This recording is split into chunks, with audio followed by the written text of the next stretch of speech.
this is Carmine. I'm going to show you how to use the drop box. So we have this in front of our door. Open the lid. We're going to pull one of the envelopes out. There's also pens inside.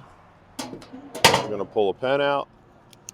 And on this envelope, you don't have to fill out every single line. You could do this after hours when we're closed. If you feel more comfortable dropping your car off when we're closed or before hours, you can do that as well. We open at 7:30, so you can do it prior to that. We close at 5:30 to 6, so you can do it after that. And it's a well-lit parking lot. So I would just fill out your first and last name, and I would put a good contact phone number, preferably a cell phone number that we can text. That would be great. And just kind of describe your main concerns.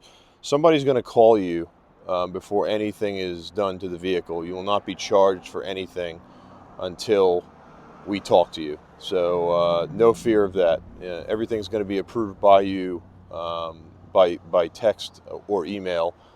So whatever you write on here, we're going to just call you. We're just going to be aware of what's going on.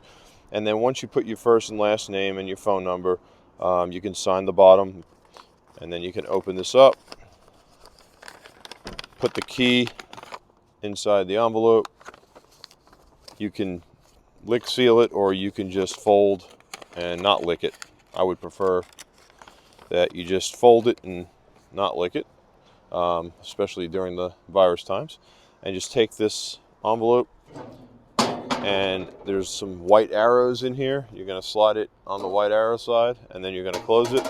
And I would just kind of give it a couple of things that it's going to drop inside. It's secured, it's locked, nobody's going to be able to access. You could park your car anywhere in the parking lot you'd like. Typically there's open spots up front, so you feel free to just choose an open spot up front. Somebody will call you the very next morning. Okay, thank you.